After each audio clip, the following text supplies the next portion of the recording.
Well, everybody, I'm going to have to apologize to you for a couple of things. Number one, I'm sorry I look the way I do. I am super red because I was out in the sun today. Went to a beer festival down in DC, and I neglected to wear sunscreen, so I'm about as red as a freshly spanked ass right now. It's the curse of the Irish. We don't tan, we just get really, really red, and that's just how it is. But I also apologize for the delay in this video. I intended for this to come out much sooner, a few days ago, but stuff got in the way, work and personal stuff and all that other crap. So delays, whatever. So I'm doing it now. A lot of stuff happened in the week of professional wrestling, and it was a very good week for me overall. I was very happy. I got to buy my movie ticket to go see Shin Godzilla. The Giants won their first game over Dallas, no less. So that's a double whammy. It's like Giants win their first game, and it was against Dallas. I'm super happy. Wasn't happy with the way our defense played. I feel like with all the money we spent in free agency, we should have played a little bit better than that. I mean, Dak Prescott was moving up and down the field on us. Wasn't always getting in the end zone, but still, it's like, come on, guys, you're supposed to be better than this. But I thought our offense played really well. We even ran the ball really well, which makes me super happy because to me, that's Giants football. Just pound the ball down their fucking throat. That's what I like to see. But yeah, so I was happy about that. But then a bunch of wrestling stuff happened. And actually, this week was so good. I think when I do my top 10 matches for September, I think at least 5 of them are going to come from this week alone. God, I'm not even sure where to begin. I guess I'll go with the one that happened sooner. Backlash happened. I won't do a full-fledged review of Backlash because I feel like it happened a week ago and I'm already too late to the party on that one. But I will say I am super, super happy that AJ Styles is the WWE champion.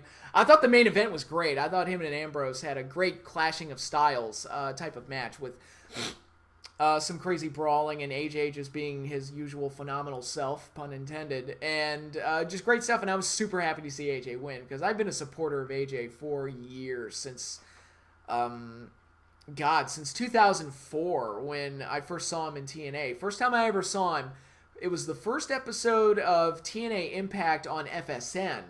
And AJ was in the main event of that show. I believe it was a Four Corners X Division match. It was him versus Sabin versus Michael Shane, who I never liked, versus Elix Skipper, who I don't remember botching, but not in this particular match, but Skipper had a tendency to botch a lot. So even back then, AJ was the one that really stood out to me, and he's grown and developed so much as a talent over the years. Both, his mic skills have improved drastically from where he was 12 years ago.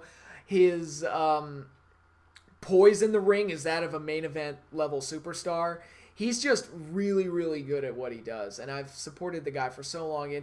And when you support somebody who's not a WWE guy, you always get those WWE fanboys that are kind of like, you know the types. They kind of have the attitude of anybody who's not in the WWE sucks, and which to me is a stupid mindset to have. But because the future stars are going to come from other places, a lot of them aren't going to be completely homegrown WWE guys. I mean, yeah, you had your Cenas and your Ortons and your Lesnars, but you've also had your Daniel Bryans and various other guys that came from other places. And back in the 80s, like, everybody came from different territories, and Vince just bought up all the top talents. But, so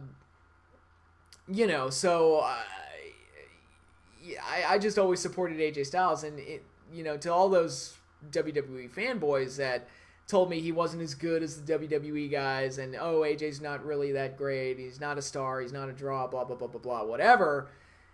He's now the WWE World Heavyweight Champion, so tell me more. And I'm not a brand loyalist guy. I didn't like AJ because he was anti-WWE or anything like that. I liked him because he was good, and I saw something special in him. And it makes me happy to see talented guys doing really, really well. And now AJ's the WWE World Heavyweight Champion. That's fucking awesome. And that makes me happy. It makes me excited for SmackDown, and hopefully they can get the blue brand into some kind of a more substantial direction and give them something exciting moving forward, even though they are typically the better show over Raw. And God, that is really weird to think about. It's like the two world champions in WWE are AJ Styles and Kevin Owens. That's Kevin Steen and Mr. TNA, the phenomenal AJ Styles. That's really, really funny. It's weird how things play out the way they do. But in any case, Backlash overall, I enjoyed it. I thought... I'll breeze through it real quickly. I enjoyed the women's match. I thought it was good. I was happy that Becky Lynch won. Was really happy that Heath Slater and Rhino won the tag tournament because, like I said, WWE made them the sympathetic favorites. Miz and Ziggler was okay. I hated the Bray Wyatt Kane stuff because why is Bray Wyatt being fed to Kane in 2016? Why? I don't know. Just, I mean, I know that Orton wasn't cleared to work the match or whatever, but still, why not? Here's an idea. Why not have Bray beat up Orton, take him out of the match, and then get more heat by beating Kane? And then when Orton comes back to face Bray, Bray seems like a bigger threat. I'm just saying, it's like keep heat on your heels. And that's actually going to tie into an idea I have for a video that I'm going to try and get up by Thursday or Friday. Got a lot of videos planned, actually. I've got the next big video I'm planning is a more topical one where I talk about the dynamic of face and heel champions and why fans probably turn on face champions. Because I did notice during the main event that there was a noticeable amount of boos for Dean Ambrose. And I know that AJ has his fans, but it was a little bit more noticeable than I would have expected. And I think that's something interesting to talk about, and talk about the differences between face and heel champions and how they work storylines around face and heel champions and all of that stuff. So I think that'll be fun. So I've got that one planned. My next Star Wars video is coming up. I'm gonna try and get that one up the following, not this week, but the following week. And also my next classic match review. So be on the lookout for Twitter. That's where I'll put up the poll where you all get to pick the match that I review. So a lot of stuff coming up sooner than expected. I'm gonna have to actually try and get this shit done, but it's crazy. But in any case, Backlash overall enjoyable show. With a great main event and a great outcome to said main event that made me really, really happy. Although I will say, if they put the belt on AJ just to have him drop it to Cena in Cena's Ric Flair tying reign, I'm going to lose my shit.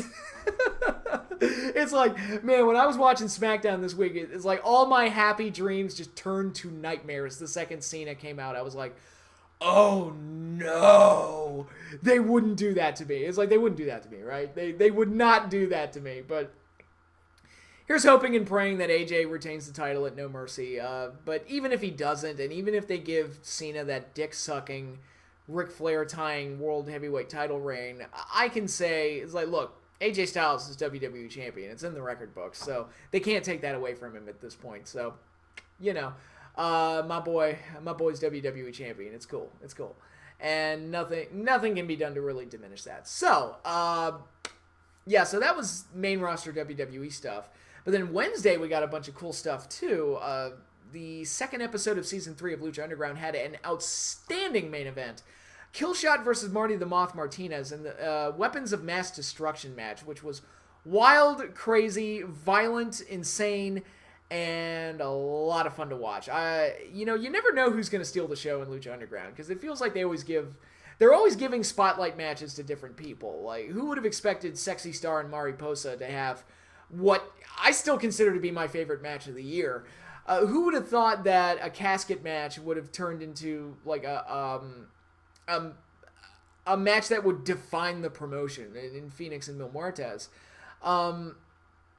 Who would have thought that Son of Havoc, Ivelisse, and Angelico becoming the trio's champions would have been one of the greatest moments that Lucha Underground ever produced? You never know who's going to steal the show or what's going to happen. It's just they always put the stories in place and then they just deliver these great payoffs. It's really amazing. And really, as far as hardcore matches go, they've got the market cornered because they do the hardcore matches better than anybody, it seems. It's so easy to have hardcore matches be violent for the sake of violence, light tubes and barbed wire and all this stuff, but none of it makes any sense and there's no psychology. Here, if you put the story and you have the characters like Vamp and Pentagon from the first Ultima Lucha, it's just, if you have the story and you have the characters, and you tell the story right, then whether it's a high-flying match or a technical match or a hardcore brawl or whatever you want to do, and like I said, I don't necessarily have a preference. I'm a fan of variety, if anything else. But whatever you do, just make sure you do it well. And Lucha Underground, they do their hardcore matches really, really well, because this is a match that had the story. It was a feud that began in Season 2, was a hanging story thread, and they addressed it and closed it up here and had this big burn-off match. And it was great to see. And, for all the wild insanity that happened, really the big highlight for me was Killshot getting the dog tags back, because they explained that the dog tags matter to Killshot. Marty the Moth, being the creepy little shithead that he is, he stole the dog tags, and now, it was just about Killshot getting revenge on him and getting the dog tags back. So just watching Killshot get the dog tags back, that was the payoff right there, and it was just great that we got this wild spectacle of a match to get to that point. It was awesome. I really, really enjoyed it. And switching gears to the Cruiserweight Classic, I thought, man, I think that match wore me out. I don't know if I'm going to be able to get the energy up for this for the finals to the tournament, but I was wrong. I thought the Cruiserweight Classic, the last 3 matches of the tournament were outstanding. You had, Grand Metalik taking on Zack Sabre Jr. in a shocking outcome where Zack Sabre Jr. lost. That was legitimately surprising to me. And T.J. Perkins defeated Kota Ibushi, which was another big upset. And that leads to the finals where T.J. Perkins ultimately won the whole tournament. And that was nice to see that they picked this underdog and made him kind of the surprise hit along the way, and really gave him a big star-making moment. And my initial prediction was it's going to be Ibushi and Zack Sabre Jr. in the finals, and that didn't happen at all. And so it was nice that they kind of went against expectations a little bit and, gave T.J. Perkins this major spotlight moment. My only knock on it is that, and I understand, it was explained to me that Kota Ibushi and Zack Sabre Jr. have not signed with the WWE. It was like, okay, so that makes sense. It's, put over the guys that are staying. That's a good mindset to have. But I think what I would have liked to have seen to really put it over the top for TJ, and this is just nitpicking, I would have liked him to beat Kota Ibushi in the first round and then beat Zack Sabre Jr. in the finals, because that way he's overcoming all the big names, and it seems like even more of a surprise. Because once it became TJ and Grand Metalik, I kind of figured it's like, well, TJ is probably going to win it at this point, right? Because he's the biggest name left. No knock on Dorada or Grand Metalik, but it just felt like, oh, well, TJ... it kind of told me once both of them made it to the finals, like, oh, well, TJ's going to win. And I was right, but I would have preferred... It would have been a lot more satisfying if he had beaten Ibushi and then beaten Zack Sabre Jr., who was many viewed as the tougher challenge. So I think it would have... But then again, as Zack Sabre Jr. is so popular that it probably, you run the risk of the fans turning on TJ too. So who knows? But I don't know. This particular group of fans was very, both these guys type of fans, But anyway, again, just very minor nitpicking. But other than that, I thought the 3 matches were great. Zack Sabre Jr. and Grand Metalik had this really fast-paced, awesome, hard-hitting match. Again, with the shocking outcome, and then T.J. Perkins and Ibushi had some of the best matches throughout the tournament. No surprise. I mean, he's fucking Kota Ibushi. But they had an outstanding match, too, where Ibushi finally went down in defeat, because I noticed it throughout the tournament. It's like, man, Ibushi's really killing himself to win these matches. He's kind of sneaking away with wins by the skin of his teeth. Wonder if that's going to come back and bite him at some point. And it did. TJ did ultimately defeat him. And then you get the finals, which Triple H came out right before and announced that the winner of this was not only going to win the tournament and the trophy, they were also going to be declared the first WWE Cruiserweight Champion for this new version of the Cruiserweight division. First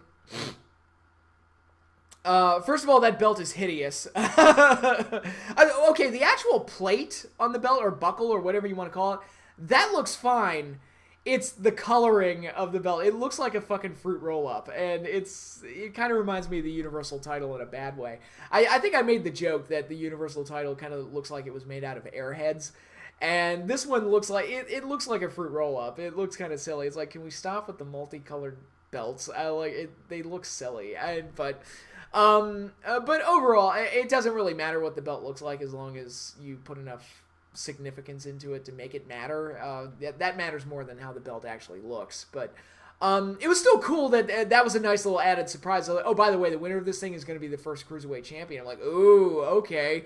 Stakes just got raised. I like that. And TJ Perkins got the win, and it was great. Great main event, great closer to the tournament. And just a lot of... I mean, this whole tournament as a whole was just a great showcase of talent, great showcase of action, and a great start for what I hope will be a successful Cruiserweight division on Raw. Whenever you incorporate something into the main roster, you always run the risk of like, all right, will it be as good as what it was in developmental? And even though Cruiserweight Classic isn't technically developmental, it is kind of the trial run to see if they could get a Cruiserweight division going.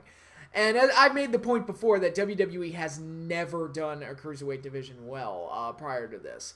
You had the junior heavyweights in the 80s who were largely just filler. They did the light heavyweight division to kind of combat the Cruiserweight division that WCW was doing, and it was nowhere near as good.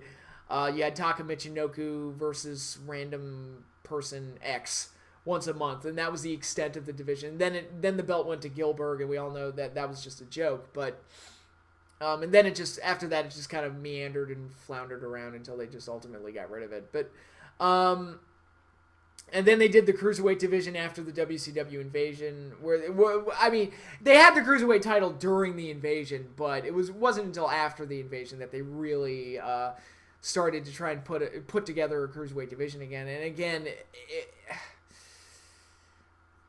the only Cruiserweight matches that seemed to matter were the ones that involved Rey Mysterio. Anything other than that, it was usually a multi-man match with a bunch of guys doing flip-flops all over. Kind of like unfortunately, what the X Division has turned into now for TNA, where it's just a bunch of multi-man matches where guys flip around and do spots.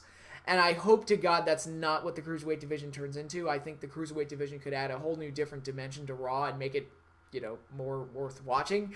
And I'm all in favor of that. And I just hope that they keep in mind, it's like, all right, look, story comes first, build-ups, characters, that even if you're doing a Cruiserweight division, that stuff matters. Brian Kendrick's story throughout this tournament really was an emotional element to it that made the tournament mean more. TJ Perkins' backstory was something that made his victory mean more. All sorts of other things like that. So I hope they keep that stuff in mind when they do the Cruiserweight division on Raw. I'm very excited. I think the talents they're putting into it are great. Gargano and Ciampa and TJ, and I'm sure Neville will be part of it too. You also, I marked out for this, Jack Gallagher, who I adore. I mean, that guy won me over so much. He won me over so much that I turned on Akira Tozawa because Tozawa beat him. And I was just like, fuck that guy. He beat the guy that I like. But, good crop of talent there. Again, that's another thing with the Cruiserweight division. It needs to have depth. And one of the mistakes they made in the brand split, and I'll say it here, splitting the women's roster into two, I think, was a mistake. Splitting the tag division into two was a mistake. I think you should have had, say, all the women on one show and all the tag teams on another show. And just take advantage of the depth that you have. Because 6 is not very deep for a division. And, to me, it's like, at the very least, it has to be in double digits for it to feel like a fully fleshed out division. And it's harder to do that when you cut it in half. So, but with the Cruiserweights, they're all going to be on Raw, except for poor Kalisto, who got stranded over on SmackDown for some reason. But I mean, they just moved Jack Swagger to SmackDown, so might as well just fucking move Kalisto to Raw. Nobody will care. But, yeah, it's something exciting. So hopefully they're able to get a Cruiserweight division off and running and make something really special out of it. Because, a lot of stars, that WCW Cruiserweight division, a lot of great talents came out of there and really established themselves not just as workers, but as personalities, like Eddie Guerrero And Chris Jericho, oh my God, he really came to life in the WCW Cruiserweight division. Dean Malenko was great. That was the best Dean Malenko ever was in a lot of ways. Rey Mysterio made a name for himself there. So a Cruiserweight division could really add something to the show. I just hope it's booked well and I hope it's handled well. And based on what we saw in the Cruiserweight Classic, I'm optimistic. I thought the Cruiserweight Classic came off really, really well. So hopefully that continues now that the Cruiserweights are going to be moved to Monday Night Raw. And I think that's it as far as the wrestling stuff goes. Just a really happy week for me as a wrestling fan. A lot of great stuff happened. I thought the Cruiserweight Classic finale was a great show. I thought Lucha Underground delivered another really strong episode. I thought Backlash was solid, and I was just really happy that AJ won the belt. So a lot of great stuff happening. I was really, really happy about it. So hopefully that continues. I like being in a good mood about wrestling. It's good, you know? It's really, really good. But that is all I have for you now. Like I said, I've got a few more videos lined up. I got my face and heel champion dynamic video that'll be up later this week. My next Star Wars video is coming out soon, and my next classic match review is coming out soon. So hopefully I can get all that in by the end of the month.